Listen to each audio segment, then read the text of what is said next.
প্রার্থনার এক পর্যায়ে স্রষ্টার দিকে তাকিয়ে যেন কিছু চাইলেন অধিনায়ক লিটন দাস। শুক্রবার জুম্মার নামাজ শেষে অনুশীলনের আগে সবাই দোয়া করলেন নিজেদের মতো করে। এরপরেই শুরু হলো কঠোর অনুশীলন যজ্ঞ। একই সাথে শুরু হয়ে গেল বাংলাদেশের এশিয়া কাপের প্রস্তুতির মিশন, তাও আবার ক্লোজ ডোরে।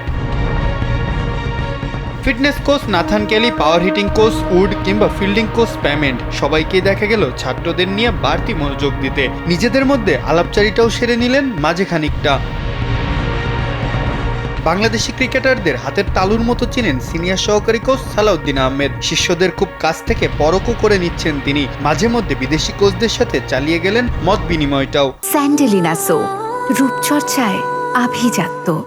হেড কোচ ফিল সিমন্সও সবকিছু দেখছিলেন নিবিড়ভাবেই। রানিং, ফিল্ডিং অনুশীলন শেষে একাডেমি মাঠে হাজির পেসাররা। তাদের সেখানে তালিম দিচ্ছিলেন পেস দানব শন টেইট। টেইটের শিষ্যরা বল করছেন আর ব্যাটারদের খুব কাছ থেকে পরামর্শ দিচ্ছেন সালাউদ্দিন। মাত্র 20 মিনিটের জন্য গণমাধ্যমকে সুযোগ দেওয়া হয়েছিল অনুশীলন দেখার। বাংলাদেশ অনুশীলনে কোনো কমতি রাখছে না। মাঠের খেলায় ভালো করতে পারলে নিশ্চয়ই কাজে দিবে সব কলা কৌশল। টাইগাররা ভালো করবে এশিয়ান শ্রেষ্ঠত্বের মঞ্চে, এমনটাই এখন কামনা ভক্ত সমর্থকদের। মাহফুজ আহমেদ, কালবেলা।